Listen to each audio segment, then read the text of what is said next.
what? HDS, sir. And how are you this afternoon? All righty then. I have a package for you.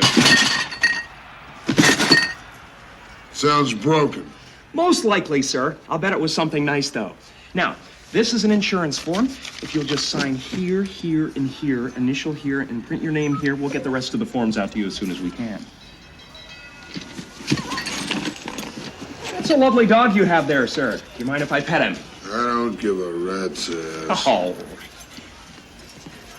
Ooh, boo. Ooh, boo boo doo doo. Zoo boo boo boo doo boo. Ooh boo boo doo. That's fine, sir. I can finish the rest. You just have yourself a good day. Take care now. Bye-bye then. Hungry, fella? There you go.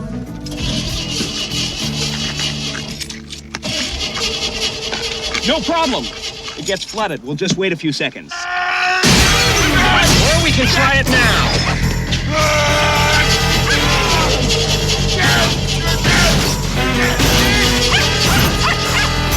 Warning, assholes are closer than they appear. You want to give me a push while you're back there, pal? All righty then. It's alive! It's alive!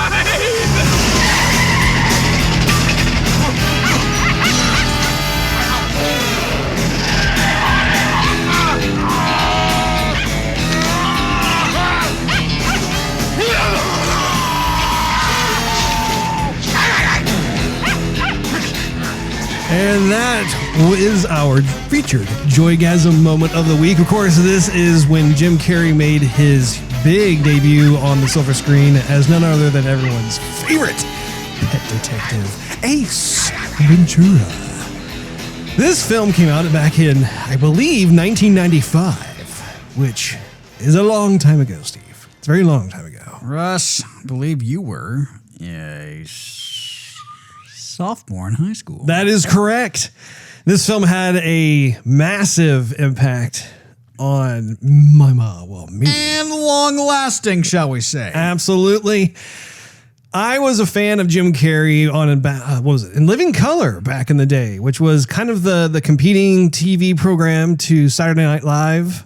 And I loved it. I thought actually In Living Color was even funnier than SNL in certain ways. But it was great to see him begin to branch out from that show and then all of a sudden get into movies. And he really went on a tear there for a while. No one was really prepared for his sense of humor, which is interesting because, of course, he kind of embodies some of the more classic physical comedians back in the early days, the black and white TV days and that sort of thing. But it was interesting. Like you really didn't see that level of physical comedy. And it was just fantastic to watch him just explode on there. I remember actually the girl I was dating at the time, I took her on a date to see the movie. I hadn't seen it yet. And we had complete polar opposite responses to the film where I literally was just absolutely inspired by the film. I thought it was such a liberating film that just made me laugh till I was crying. And my girlfriend at the time was absolutely horrified by it. She hated it. Needless to say, that relationship didn't last long there, Steve. I think I can remember who that was. Mm-hmm. So, but no, it was just great because the film itself, it was a low-budget film. And it was Jim Carrey back in when he was a sprightly young man and was just completely raw when it came to his type of comedy that was oftentimes, I would say, unpredictable. It was much more him hamming it up and just kind of doing things on the fly as opposed to this is how we want you to do precisely, A, B, and C, that sort of thing. And honestly, I think that there are quite a few different comedians especially when they're doing movies and stuff, you kind of have to let them go off on a tangent and let them do their own thing because that's when some of the most genius ideas come to fruition. But it was just great to see him play this delivery guy, and instead of UPS, it was HDS. And he is just That was the even from the very beginning of the movie where you're watching this UPS-esque looking delivery guy who's just paying no care whatsoever. It's like every one of our worst nightmares when it comes to having something get shipped to our address, and we're just hoping that they just handle it with kid gloves. And you watch this movie in the intro there, it's so awful watching that poor package just get absolutely brutalized on its way to the recipient. And of course, actually, the recipient I thought was just as funny too. I mean, he's not in a lot of movies, but the movies he is in, he's very much a character actor in his own right. Yeah. What do you think, Steve? I don't remember who I saw that movie with the first time, if it was with you or it was with friends or who it was. All I remember was going in the theater thinking, okay, I'm going to watch a comedy, Ace Ventura. Okay, it sounds funny. And then I started watching the beginning thinking, what did I get myself into? What is this? Who is that? And it was hysterical. I want to say I was the one who probably invited you because I wanted to go see it again. I saw that movie like 5 times in the theater. Not including the times that you recorded it on cassette. That's and right. Listen to it to and from home to high school and back. That's right. Back in the good old cassette tape days. Yeah. I that was actually, I'm glad that you brought that up. That was one of the hobbies I would do is for some of my favorite movies, I would actually record the entire movie onto cassette tape. And back in the day, of course, we had the family green minivan, Aerostar. And, of course, we didn't have any kind of CD player or anything like that in there. Well, it was back in the cassette tape days. But it was great because I could actually listen to the movie. And, of course, because our parents had such a strict rule, we had this rule in our house where we were only allowed to watch TV or play video games on Fridays, Saturday, and Sundays. And there were like a couple of exceptions on like a Wednesday night and a Thursday night for one TV show that came on. One was The Wonder Years and the other one was The Simpsons. But that was kind of my way of compensating because I had to have my entertainment one way or another. And I ended up being able to memorize pretty much the whole movie by listening to it over and over and over. Well, then I remember when we met our second cousins for the first time in Illinois. Yes. And good old grandma was there too. And they said, we ought to watch a movie. Russ, what do you think we should watch? And what do you think Russ recommended? Grandma watch with us. None other than Ace Ventura. That's right. My goodness. And although it's funny, Grandma also didn't think it was that funny. Yeah. Kind of like your ex-girlfriend. It's kind of funny in its own way how some people thought it was absolutely brilliant and hysterical. And then there was, like I said, there was this polar opposite, excuse me, where people just hated it pretty much, or they just really thought it was distasteful or whatever it was. I thought it was so... I don't know. It was so fresh and so new. And I mean, at the time, like Jim Carrey was my hero in the 90s. I absolutely loved his performances in Ace Ventura, The Mask, Dumb and Dumber, Liar, Liar. Liar, Liar may have been in the early 2000s by that point. But he had done quite a few, even The Truman Show. There were quite a few that I just really loved, and I looked forward to seeing what he was coming out with next. Truman Show, by the way, is on my Netflix queue. I haven't watched The Truman Show all the way through. Oh. I've watched the end. It came on cable once. I was like, The Truman Show. Oh, that's the end. Interesting. That's nice. Anyway, I remember the soundtrack of Ace Ventura was actually a decent soundtrack. Oh, yeah. And I remember playing the Tone Loc song at the end through and through. Even the song where Ace is driving from here to there and they play that just a transportation song. Exactly. And I think playing or opening and closing the sliding glass door and yelling became a household activity, which drove our parents nuts. So yeah, a lot of behavioral stems from that movie. I think also too, there are certain comedians who really make a big impact on pop culture. And I think Jim Carrey was definitely one of those in the 90s and going into like the early 2000s. His approach to how he would do some of the comedic elements, you just saw people be absolutely caught up in it and obsess over it and couldn't get enough of the different types of characters that he played. And you can see that also in to a certain extent with other comedians. I know Adam Sandler was another one who more in the early to mid 90s, that was like when he was a lot more raw.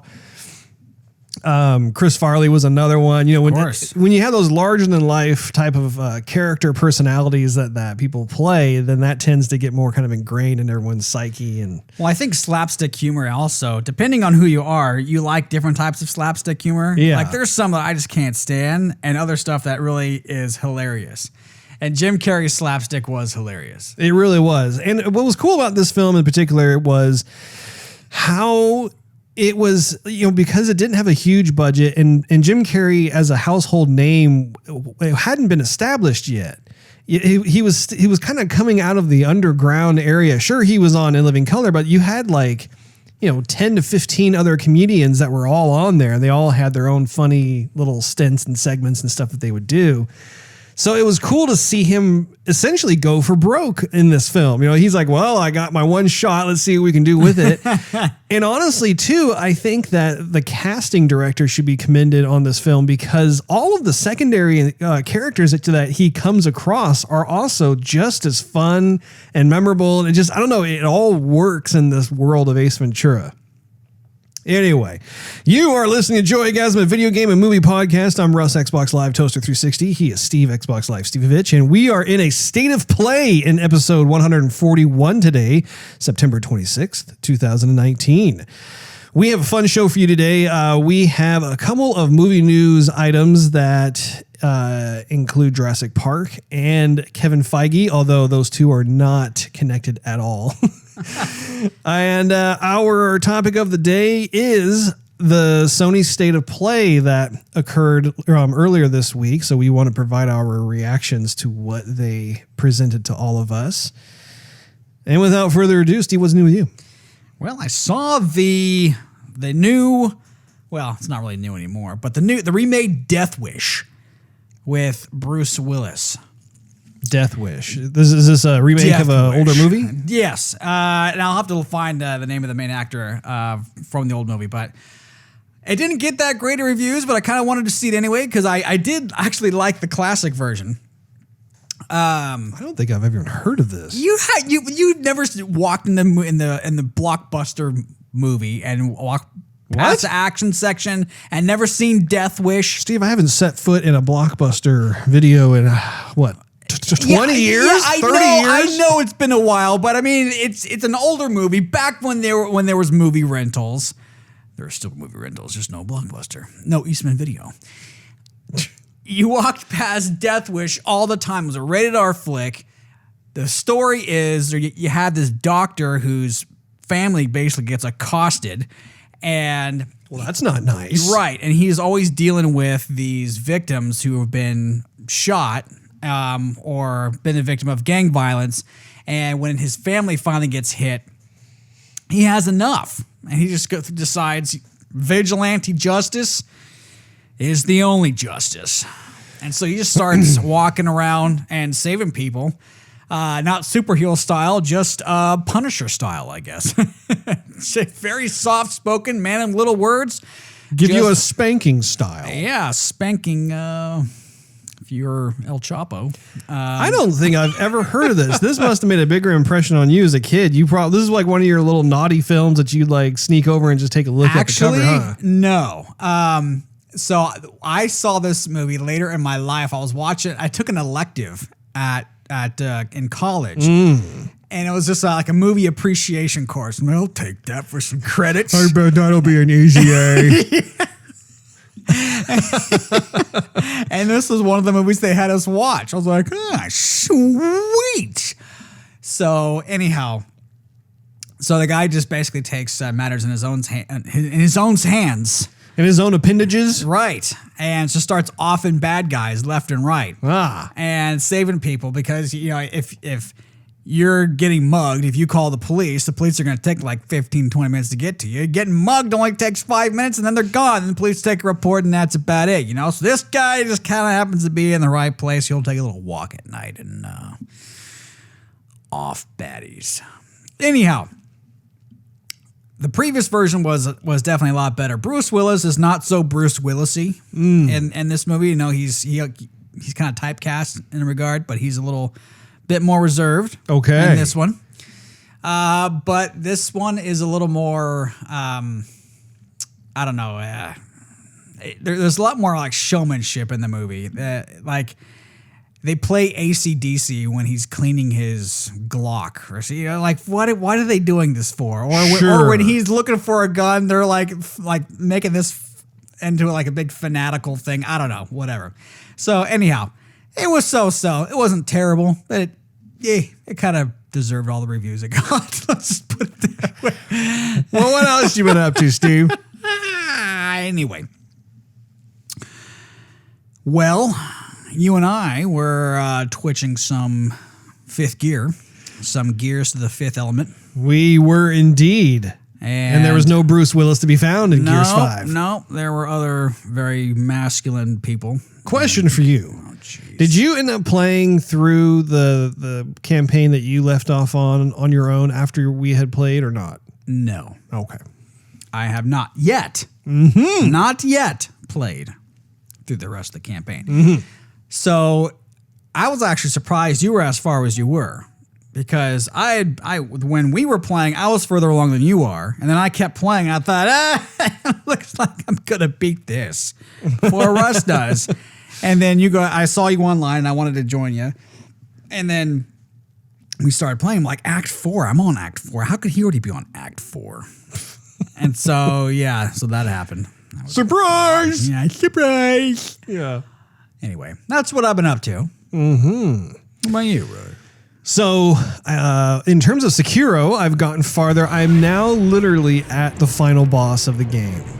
So, if you recall, last week I was having some issues with the return of my foster father, who was beating me over and over and over and over and over again.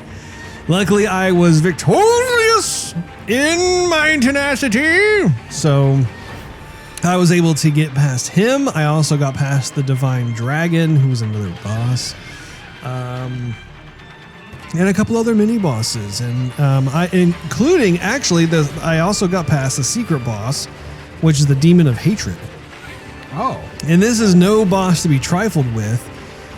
I had seen people kind of go up against them and fail miserably and that sort of thing, and I actually discovered a bit of a flaw, a weakness, if you will. So I am not the first to discover this, but apparently if you leap up onto a certain corner of a building during the fight, he will charge at you, trying to get at you just as aggressively as he does, and he will end up falling over the cliff and committing suicide, basically, and you get the win. Well, that's easy. I'm like, I think I'm going to try that and see if it works. And sure enough, it did. I was like, I will be the first to stand up and raise my hand and say, yeah, I cheesed my way through that particular boss battle. But you know what? It's kind of cool considering like how many knockdown, dragged out fights I've had throughout the entire game. And knowing that I have the final boss battle, which is going to be just, I'm sure it's going to be ridiculously hard. I just thought it'd be fun to share that with you, Steve. You know what I should have done was I should have recorded myself during that. That's what I should have done. That's what I should have done, Steve. That sounds like fun, Russ. It's actually, the game is lots and lots of fun. Going over to your point about Gears 5, we ended up beating Gears 5 in the campaign mode, and I'm glad, we ended up twitching that this past Wednesday night at 9:30 p.m. Central Time, and I'm glad that actually we started to broadcast that after there's a certain turning point that occurs, and you haven't seen it yet.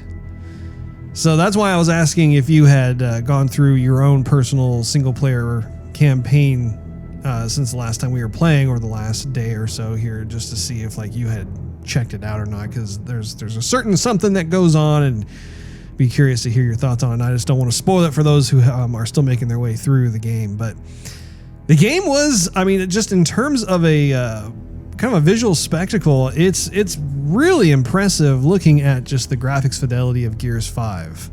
I'm really blown away by that. And we actually talked about it at length after we had beaten the campaign and the credits were rolling. We were just kind of giving our 2 cents on just what we thought of the play experience overall. And I can say I think the story mode has always been the part that I enjoy the most. I'm not as much into the multiplayer side of things. I think it's fun to do for a little while, but then It kind of gets old. yeah, it just kind of gets old. It doesn't hook me like other multiplayer for shooter games do. And that's okay, because like I said, the story stuff is what I come for anyway. It's the same thing for me in Call of Duty. I am terrible at the multiplayer Call of Duty, but I really do enjoy the single player story campaigns, and that's why I buy the game, is just for that. So finally, I got around to opening up the Mr. Freeze statue by Prime 1 Studio. They got delivered actually about 2 months ago. It's been sitting in my office. I haven't had a chance to actually open it up. It's a 3rd scale statue of Mr. Freeze from the Batman universe. And that thing is big. You just saw it tonight before we started recording the program. And this particular statue is actually from the Batman Arkham Origins game. And it fits in really nicely with the Arkham Knight line. And that's what I'm collecting, is a lot of the characters that Prime 1 Studio has done for the Arkham Knight game. That's what one of the lines I'm focusing on. But they didn't really do a Mr. Freeze from the DLC from that game. They instead decided to go with Arkham Origins, which I gotta say, I actually really do like the art direction of that character from that game. I think it looks realistic. It looks cool. He looks threatening. And I don't know. What do you think? No, I would like to see him move, actually. If they animated him, I mean, I know he's from the game, but it kind of just brought me back. And I thought, man, if they just animated that and made him a little robot, that'd be kind of cool. No, they really did it. They outdid themselves. The thing is really detailed. It looks fan-friggin-tastic.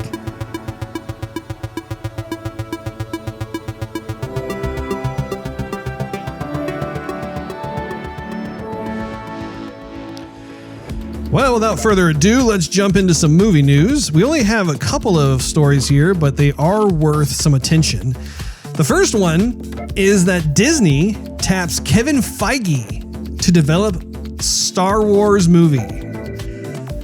This is pretty crazy because The Hollywood Reporter let the news out of the bag that Feige is working with Lucasfilm CEO Kathleen Kennedy, and no details have been disclosed yet as to what it is exactly it's going to be. I'm pretty sure it's going to have nothing to do with like the Skywalker saga or anything like that. It's going to be a brand new Star Wars movie. But what I think is crazy is how they are tapping into someone like Kevin Feige, because obviously when you look at his resume, he's generated, I think, something like over $22 billion over the last 10 years from the Marvel Cinematic Universe. I personally don't know how I feel about that decision, simply because I want him to focus on his passion, which is Marvel. And I think we've talked about it on a couple of occasions on the show about how his list of responsibilities continue to just increase year after year. And I mean, even before this news broke, he's already in charge of Phase 4 of all the Marvel movies, and he's in charge of all the Disney Plus TV shows that are Marvel based. I think that's fantastic, just because he's going to tie everything in constantly and have like certain people make cameos and that sort of thing. I don't know how I feel about him helming a Star Wars movie though. What do you think about it?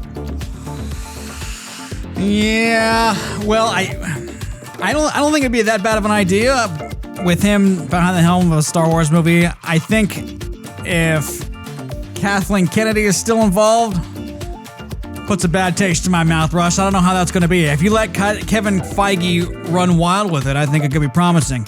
I think Kathleen Kennedy's a little ball and chain, if you want my true opinion. I think what I do think could work out is that the fact that Kevin Feige is not directing a Star Wars movie. He's going to be behind the scenes like he was with Marvel in more of kind of like an executive producer capacity. And that could actually bode well for the film in terms of organization, having the structure and that sort of thing, having the overall vision that connects everything together. But again, I don't think it's the one all fix all kind of solution that I think Kathleen Kennedy is hoping for. I think she's starting to kind of tap people within kind of the Disney organization that they are now a part of and just kind of ask around and see like, oh, well, clearly they've had success doing this thing with this intellectual property. Maybe they can help us out with Star Wars. I don't think it's necessarily a bad thing, but at the same time, I think Star Wars is its own beast, just like Marvel is its own beast. You have to have a certain someone who really gets the canon, who understands that world, and who just absolutely exists for that world. And I think he does that to a T with Marvel. Star Wars, it remains to be unseen. Isn't Jon Favre's part of it too? So Jon Favreau, yeah, he, I believe, directed the Mandalorian TV show that's going to be debuting on Disney Plus, which I'm looking forward to because he was the director of Iron Man. There you go. The second story we have here is Jurassic World 3 cast announcement. This one is also quite surprising when I heard about it. Jeff Goldblum, Laura Dern, and Sam Neill are confirmed to reappear in the Jurassic sequel. I like I said, I'm kind of flabbergasted because the last time we saw all three of them together in a Jurassic Park movie was, I think, it was either the first one or were all three of them in the second one. I can't remember if they all three came back for the sequel or not. I want to say Sam Neill and Laura Dern came back for the second one. It's been a long time since I've seen that movie. Or was it just Jeff Goldblum who came back? I think Jeff. I don't know. It's really difficult to know. My initial gut response was that Sam Neill and Laura Dern came back, and then Jeff Goldblum perhaps came back for Jurassic Park 3. But I may be I don't know. I may be completely wrong on that. Anyway, it is pretty crazy to see that. I am also curious to find out whether or not Steven Spielberg is attached to this particular film. It's just interesting how these characters, I don't understand how they could come back to a place like Jurassic World, especially considering the horrible experiences that they had to survive back in the first film. I guess that's the secret of movie making, is you could tell any kind of story you want, and we'll see how it plays out. Jeff Goldblum was in The Lost World. Okay, Jeff Goldblum was in the sequel. Okay. Very interesting indeed.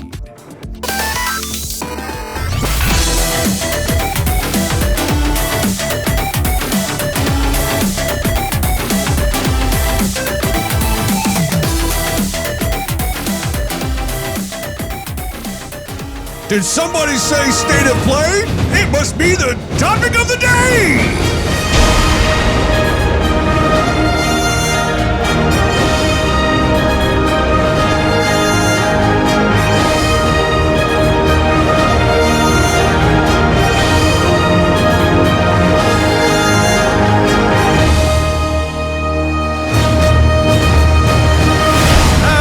Topic of the day is Sony's State of Play reactions, which occurred just a couple of days ago. This is the first time that I think either one of us has actually sat down to watch a Sony State of Play. Of course, I don't think that they have had too many of these. And the first thought that came to my mind was that it reminded me a bit of Nintendo's Direct. I think that's it. That's where it draws its inspiration, was from Nintendo. Yeah. Okay. Yeah. Because like that was one of the immediate draws I had. I was like, this is awfully like, I mean, I think the only thing that was missing was like having like the Sony CEO have a speech or talk in between the games or whatever. But other than that, it seemed to be pretty close. What did you think of the Sony State of Play overall? I think the way they arranged it was kind of cool. It was just trailer after trailer after trailer, which was neat. But I've never watched a State of Play. I thought they were going to have some sort of presentation. especially since Sony wasn't at E3 and everyone's wondering what's going on with PS5, that this state of play, they might have had more than just trailers. So it was a bit of a letdown that it was just trailers and that was it. It didn't seem like, okay, if this is going to be what you're organizing, why don't you just release the trailers instead of create this event with, only 20 minutes worth of showcasing and that's it. So I don't know. It was fine the way it was. I like how they organized it, but I just wanted to see a bit more. And Sony didn't have any kind of presence at this year's E3 either. Right. And I think that's one of the things that actually surprised me quite a bit when it came to this in particular is how, because they decided to not participate in this year's E3, all eyes, I think, were on their state of play presentation. And I think that's what they were hoping for to do, is they didn't want to have to share the spotlight with any of the other competitors and that sort of thing.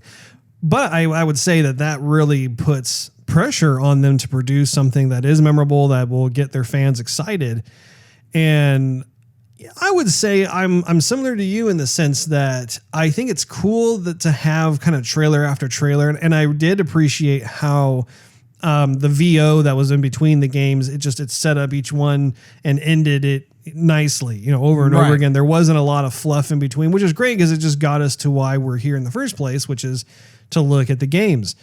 The one thing that does stand at the forefront of my mind, though, is that they are all video and there's no kind of live game demo that's going on. Sometimes when you're at press conferences, they have kind of a mixing of sorts where you have certain games that are like game trailers you watch the video of, but then also you have people who are standing out there on the stage and actually showing the game being played in real time, and that really removes any kind of concerns or doubt, or maybe it injects brand new concerns and doubt. Who knows?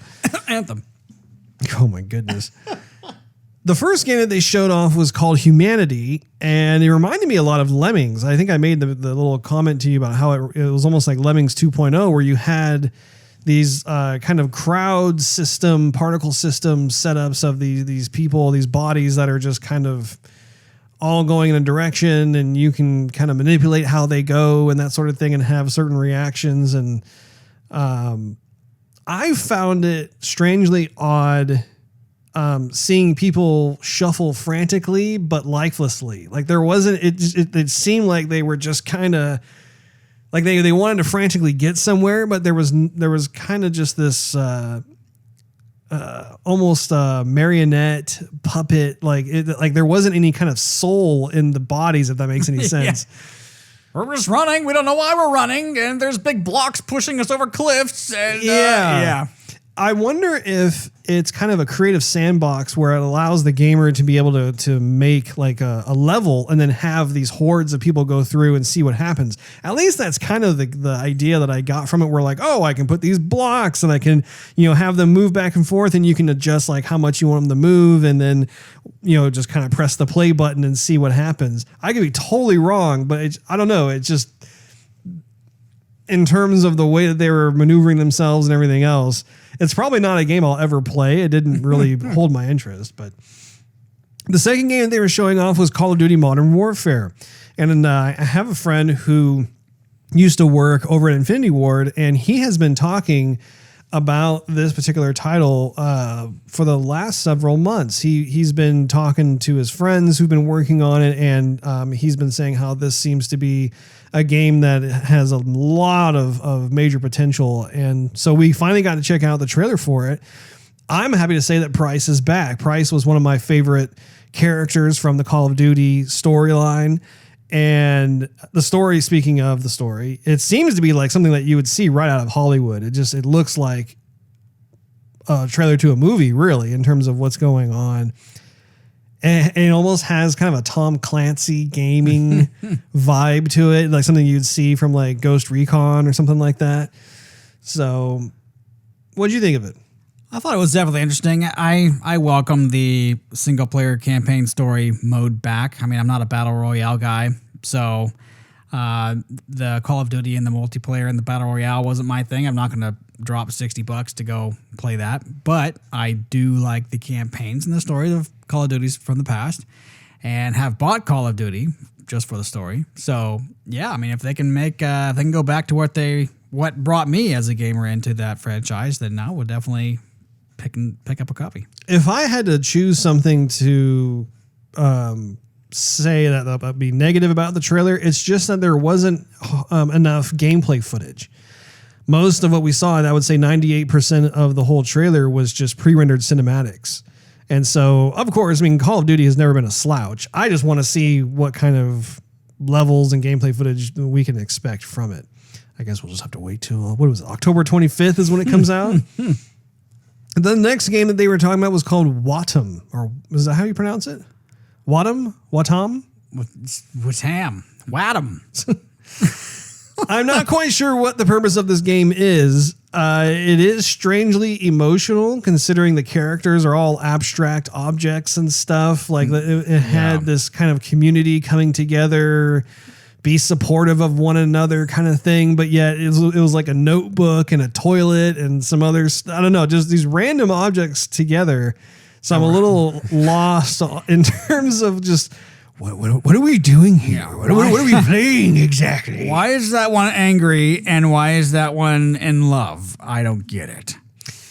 The following game after that is actually a game that was probably one of my favorites that they showed, which was called Arise. Yeah. And the art direction is kind of a mashup between Zelda and Inside, I thought, just, after playing Breath of the Wild and then also playing Inside. And of course, Inside was one of my, I think I said it was like my favorite game of the year when it came out. Yeah. I think, yeah. Yeah. So, I mean, you have what appears to be like some sort of older guy, like he's an old man who's like on this journey. It looks like it's kind of this fantastical world, and well, it's like he's in his afterlife because in the beginning he's on this wood pile and they burn the wood pile. Oh, so I think he got up and left. I didn't know that was him. Yeah. So then he wakes up. He's like in the clouds, and then he just goes on this kind of journey. Maybe, I don't know, purgatory journey. But that makes sense. Hence the name Arise. Right. Okay, I'm tracking. So anyhow, no, that was probably the star of the show for me, honestly, because of all the story modes and the graphics, and it just made me wonder and made me kind of fantasize about what the game was going to do. And yeah, it did bring me back to Inside, and I loved watching you play that game. Yeah. I just love watching you. So I know you do.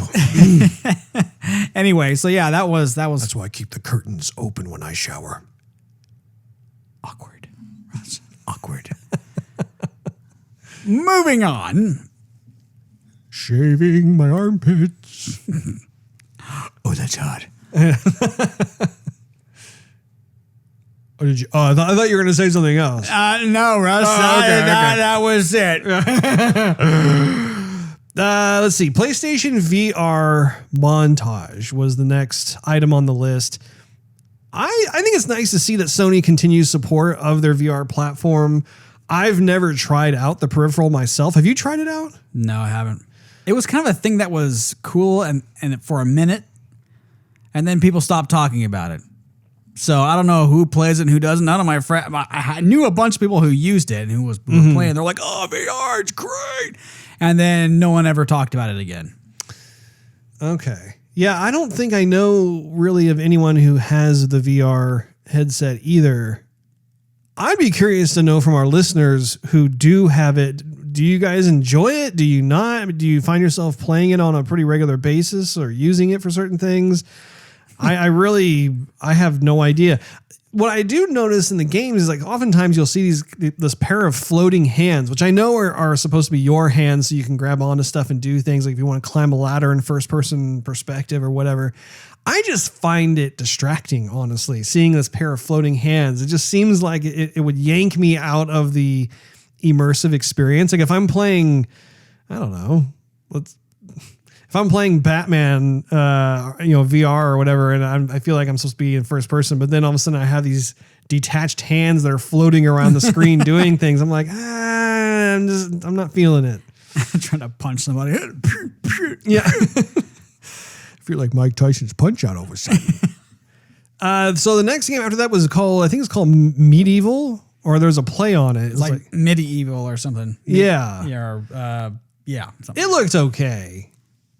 It wasn't a game that I was particularly interested in. Yeah, I mean, it was fine. It was more like, if I was going to say, like an Xbox Live title. Yeah, it totally feels like an Xbox Live title. I did appreciate how he could like tear off his arm because essentially the main character. Yeah, it's pretty cool. Yeah, the main character is the skeleton, and it's in this kind of cartoony, stylish looking world, almost like not quite Tim Burton, but it's in kind of in that direction. And they were talking about, they briefly said how if you don't have a weapon, you can just pull off your arm and use that to beat on people and stuff. I think that could be a hook for the game, but I don't know if the game really goes far enough. I don't know if it's just your arm or if you can pull off like your head and use that to like throw at people. I don't know. It just really depends on how crazy they get with that particular gameplay mechanic. Probably won't ever play it though. Probably not, Rod. Now, you noticed that Civilization 6 was announced, and you have played an older version of that game. I've never played any of the games in that series, but it's one of those games that always looks interesting to me, just having that whole, like, oh, you get to build up. And like I played SimCity, and I feel like this is kind of a, game that's in the same genre. I've never played SimCity. Okay. But so for the 360, I downloaded a demo of Civilization. I thought it looked kind of interesting. And so then the demo was fun. And so I went out and I bought it. And I think I beat the whole game in one evening. Because once you kind of do it once, it is the way it is. You unlock some stuff and whatever, but you can be certain nationalities who you learn about their history, and they actually have in-depth history of their culture. I don't know if I'd say in depth. At least maybe there was some more unlocked stuff that I didn't. Maybe get they put to, just enough in there where you're like, oh, I feel Egyptian all of a sudden. Yeah, exactly. I want to learn more. But I feel as though I have Nordic roots all of a sudden. So I mean, it was fun while it lasted, but I never played it after that. But I mean, if it was on sale or something, I'd probably pick it up and start it all over, especially on next gen consoles. You know what I'm saying? I wonder if it plays as good on a console as it does on PC, because I could see that totally working very nicely on PC with a keyboard and mouse, but I'm not sure about how. I mean, I guess it'll be okay. Yeah, I mean, it's kind of in a way, it's kind of like Command and Conquer sort of thing. That's kind of that type of play style where you're exploring this big, large map. And you got to build up your civilization in a sense, and time transpires. And while it transpires, you increase your technology and your defenses and your army, and defend yourself, make alliances, that kind of thing. Mm-hmm. The next item on the list is the Death Stranding PS4 system. Obviously, Hideo Kojima's game is going to be coming out here in November. Is that right? That is correct. So, of course, they are going to be releasing a PS4 system that has a theme, a Death Stranding theme on it. So the system itself has kind of a cream white color with the black tar handprints all over it. And then the controller itself is more of a translucent yellow color. I think it almost kind of reminds me of the container that the baby resides in. Mm-hmm. So are you going to get one of those, Steve? No, I'm not. Are you sure? I'm absolutely sure. But I'm totally going to get you one for Christmas. That could be a conversation starter for Thanksgiving. You ever think about that? What do you mean, Steve? People could debate on what they think the story is about. Because at that point... Oh, I see. Yes. At that point, the game would have been out for... the game's out on November 4th. Thanksgiving is, November 26th, 7th, 8th, 9th. I don't know, whatever. Anyway. Is it November 25th? Yeah, It's right around there. 20s, something. Mid-20s. Yeah, You don't want to say 30th. It's past. No, you don't want to say the 19th either. No. Definitely not the 19th. Anyway, no one knows what the game is about, and people are going to be talking about it that month. Hey, by then, it's starting to cool down. It's rainy outside. You got to have something. You got to have a brain teaser of sorts to be able to keep the lively banter going. How about that? The extended family relatives who you've never talked to in the last whole entire year until Indeed. Thanksgiving. Right, yeah, the holidays. Finally, they showed The Last of Us 2, which everybody was wanting to see an update from a couple of years ago. I know a couple of years ago, that was when they had the first trailer of this game. I was a late bloomer to the first Last of Us. I ended up playing the remastered edition on the PS4, and I was very impressed. I thought the game was really well done, and I was curious to see what was going to happen. One of the things about this particular title, first of all, they said that the release date is on February 21st of 2020. And I noticed, especially in the snow scenes, for some reason it reminded me of Red Dead Redemption 2, because you have Ellie who's on a horse and she's in the snow and she's making her way through like a snowstorm. It just immediately called back to what Rockstar had done at the beginning of RDR2. The other thing, though, is that the game just really is, from the videos alone, it just is too brutal for my taste. I feel as though it's an exploration of humanity, but it's an exploration predominantly of just the evil side of humanity. And I think, because the graphics are so well done, there's a lot of realism and that sort of thing in there, but I almost feel like it's too real. And I don't know if it's because I became a parent, and so I've become kind of a wuss when it comes to this stuff, but it is something I noticed even in TV shows as well, where I was able to hang with like The Walking Dead, for instance, for a long time, but then after a while, it just started to get to a point where I just couldn't handle watching it anymore. Game of Thrones was actually another show where that was very much the same way, where like I started watching it and I watched it for like the first, my goodness, I think I was watching it until about season 6 or something like that, 6 or 7. And winter never came. I kept waiting for that winter. It never came. But yeah, when it comes to a game like this, I might end up just sitting on the sidelines just because for some reason, when I watch it, it makes me feel uncomfortable. There's a level of brutality and violence that's there that, it's one thing if you're fighting fantastical beasts and creatures that don't exist, but when you're going for super photorealism kind of thing, I think that it gives me pause.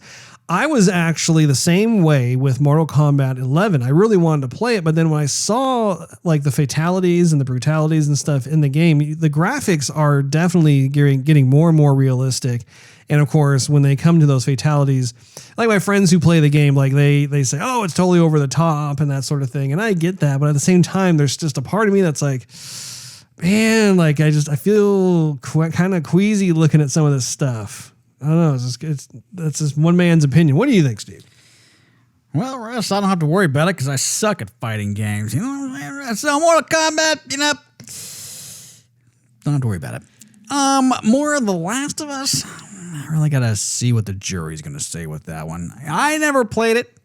I know it got great reviews, and I watched the very long beginning of it when I was over here when you got your PlayStation Pro. Mm-hmm. And so, the jury's out. We'll see. I think since I'm not a parent right now, I might be able to handle it. Might be able to stomach a little bit more, especially after work when I've had my fill of pizza and beer.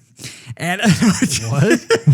Let's play some Last of Us. It's the last of that beer, I'll tell you that. Throw that one in the recycle. Time for part 2. Let's go on over. What the heck is happening over there? Why does he sound like that on the phone? Yeah. Anyhow, so yeah, I mean, we'll see what happens with it. I'm not going to rush out and purchase that one. I'll wait to see what the reviews are and what people say. Overall, with the Sony State of Play, I found it to be underwhelming. I think that obviously it was nice to see some heavy hitters like The Last of Us 2 and Call of Duty Modern Warfare.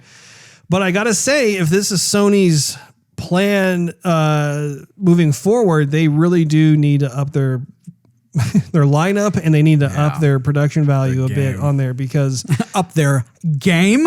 Oh, right. And that pun was intended.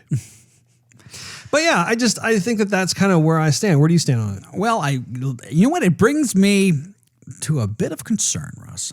On what kind of concern You is know, that, Steve? because at this time, we're waiting for the new systems to come out, but we still want to play great games on the systems we have. And there's not a whole lot of really exciting stuff on the horizon. Wait, are you talking about it in general or just for Sony? You know what? Absolutely, in general.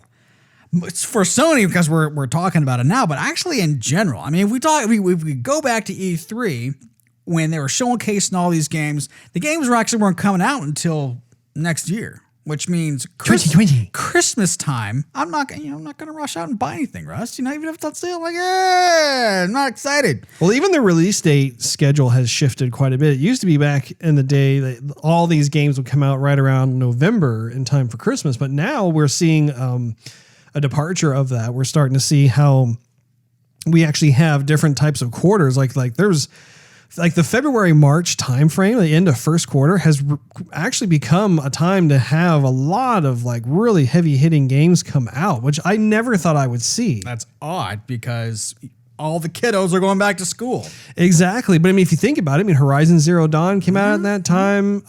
Dead or Alive 6 came out at that time. Anthem was released. You had, what were some other ones, too? I think Anthem was just about it, Rose.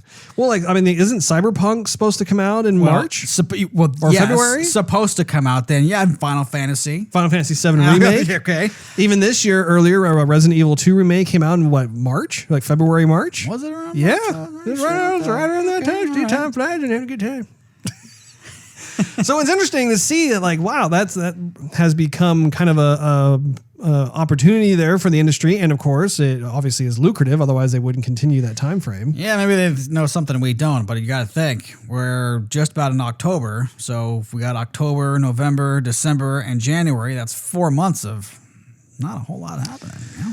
There are two main drops I'm noticing. One is in February, March. The other one is in September, October. That's when the other big titles drop. But then we're also seeing kind of a sprinkling throughout the year. I mean, that's one of the things that I have a problem with is trying to keep up with all these different games because the industry as a whole continues to grow more and more. And that is good news for all of us gamers out there because that just means there are just that many more games to choose from. And we're not experiencing those really long droughts that we used to back in like the 90s. But anyway, we're digressing a little too far off from the state of play. State of play? The Sony state of play, yes.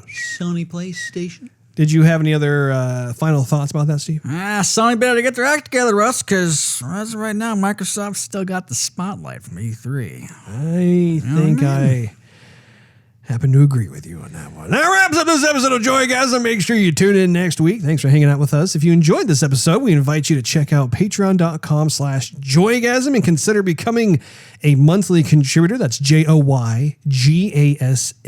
You'll get exclusive perks and early access to the show. Not to mention, it really helps us continue doing all this saucy stuff that we love to do. Also, you can follow us on social media and YouTube. Just do a search for Joygasm TV. Last but certainly not least, search Joygasm TV on Twitch to see us stream our gaming adventures live every Wednesday night at 9:30 p.m. Central Time. We'll see you next week. Bye-bye.